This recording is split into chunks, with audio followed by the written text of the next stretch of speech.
tuvieron tiempo los dirigentes de izquierda para sentarse y armar una estrategia de cambios.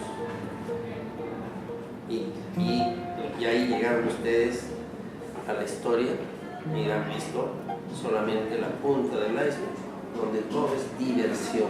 No hay teorías serias, no hay teorías completas, ¿no? Pero cada cual de la pequeña burguesía se la da de doctor frente al otro. No hay vida orgánica. Se acabó en estos años la vida orgánica. Frente a eso, se dan cuenta algunas orientaciones políticas en las cuales pueden citar bandera roja, patria roja y sendero, estrella y sendero. Quedaban algunos teóricos que hacían sus eventos y planteaban cuál era la salida. Entonces, por los años 71, 72, 73, casi todos se habían uniformado, es decir, apuntar hacia la guerra popular, organizar la guerra popular, preparar las condiciones mínimas y suficientes para desencadenar la guerra popular. Condiciones había, alternativas muy gruesas.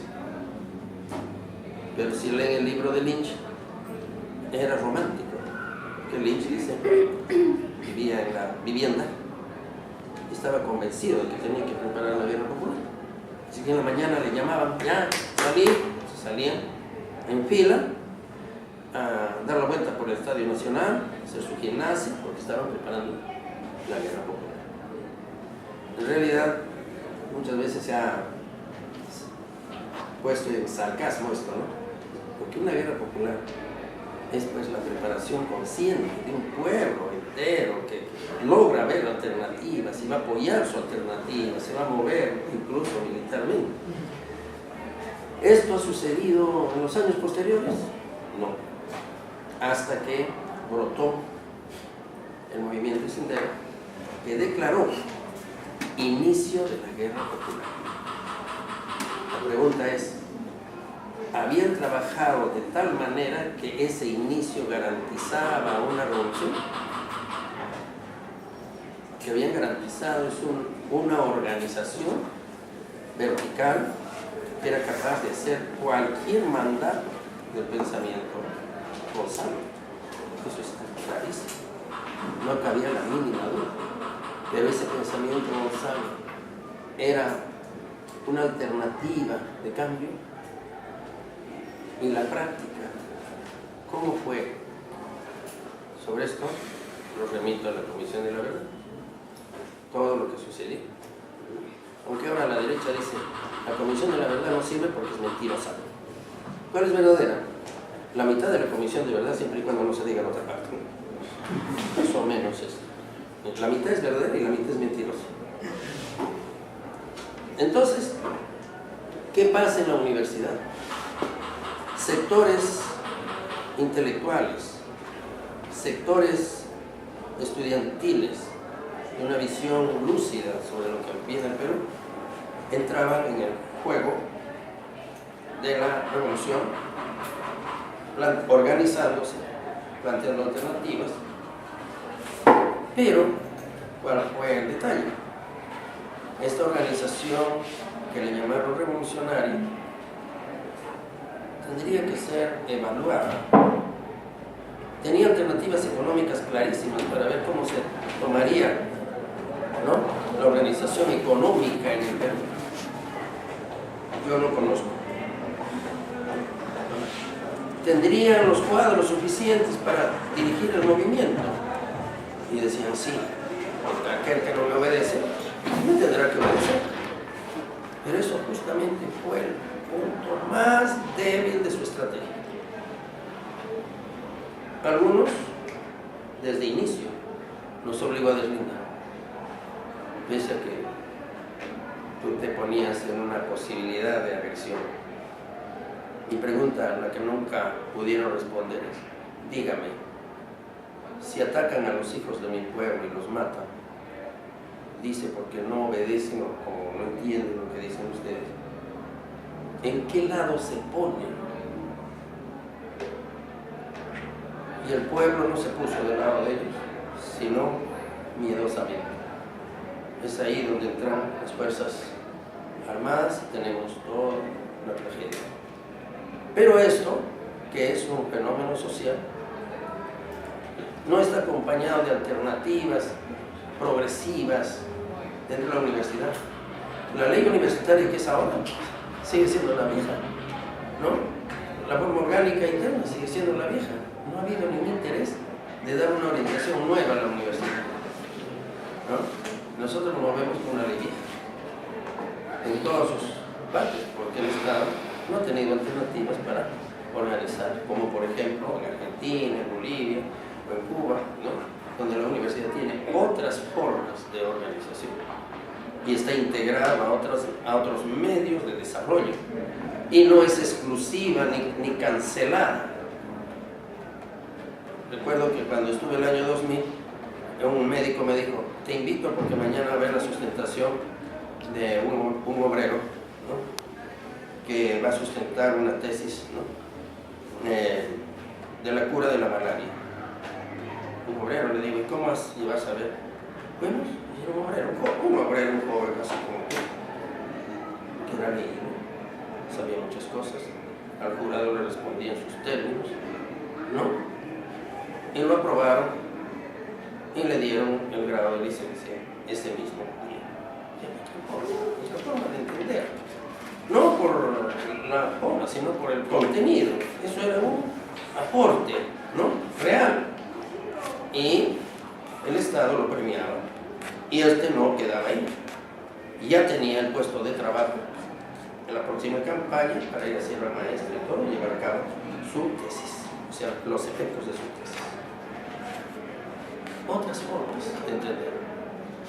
¿Cuántos de nuestros compañeros que se quedaron en la puerta el día que nosotros ingresamos no tienen ni idea de cómo se podría pensar en los estudios universitarios?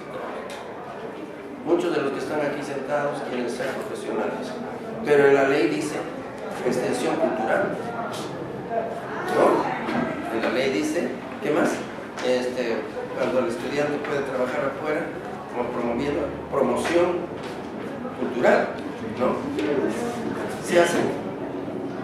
La universidad logra recuperar, no tiene ni norte, ni método, ni nada. Los estudiantes vienen acá y el 80% no le interesa ni reforma ni nada por el estilo, sino notas y al final su cartoncito, el pan de oro. Entonces lo ponen en su casa y algunos hasta le ponen velita. ¿Qué piensa la juventud de los estudios universitarios? ¿Para dónde va? Y si tenemos que pensar en los estudios universitarios, ¿qué función debe tener en el Perú?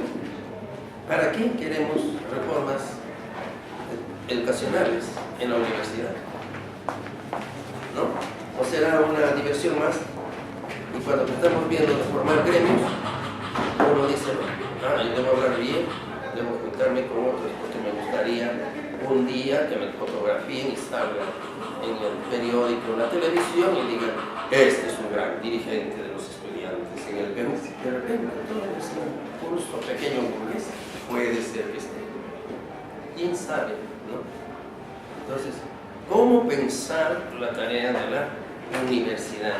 No está desligada de los grandes movimientos de la lucha de clases en el país. ¿Qué quieren hoy día? ¿Cómo está organizada las clases sociales en el Perú? Deben saber que ese es un problema. El otro día estuvimos en Ciencias Sociales y prefirieron mis colegas no ahondar el tema. Primero tenemos que saber cuántas clases sociales están en el Perú, qué volumen tienen, cuáles son sus organizaciones, qué están pretendiendo los de otros, ¿no? Cómo está el movimiento popular, campesino, obrero, los estudiantes, cómo están distraídos todos. Y entonces, ¿qué es lo que se necesita? ¿Qué es lo que tendríamos que impulsar para los grandes cambios? ¿Qué es lo que queremos? ¿Sabemos lo que queremos? Entonces es una situación un poco crítica ahora, ¿no? Pero no por mucho tiempo, porque si nos callamos, si no decimos nada, esto seguirá repitiéndose. N veces.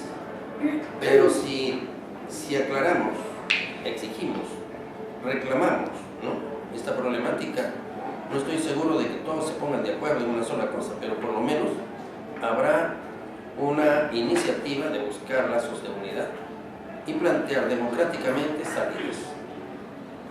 Tenemos que buscar salidas para que los canillitas que reparten periódicos tengan solución a su vida. Tenemos que buscar alternativas para los malandrines que están tirando piedras en la calle, tengan salida a su vida. Tenemos que preocuparnos por los que fabrican, qué sé yo, zapatillas si no les alcanza o cómo es. Hay que mirar al pueblo. ¿Qué alternativas? Entonces ahí juega la labor de sociólogos, antropólogos, economistas, ¿no? Y el tema de salud, por ejemplo, y educación, ¿no? Hay tareas, jóvenes, hay muchas tareas, pero no tareas dispersas.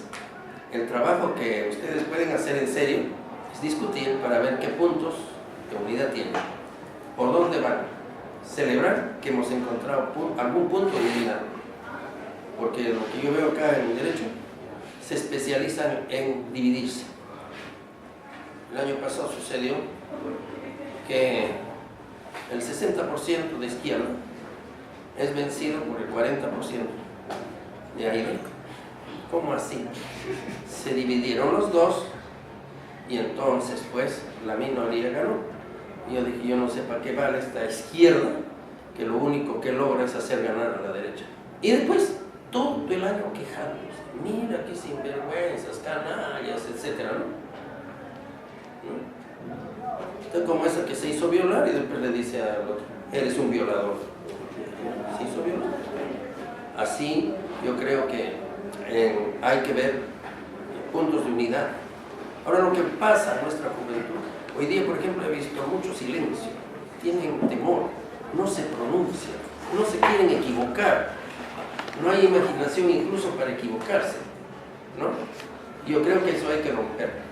Es mejor equivocarse que quedarse mudo, porque si uno se equivoca habrá alguien que nos va a corregir, pero si te quedas mudo, entonces el movimiento estudiantil, el movimiento popular no va a tener salida, que la salida es unión de criterios, organización fuerte y alternativas claras en un determinado momento, etc. Bueno, jóvenes, ahí concluiría mi intervención.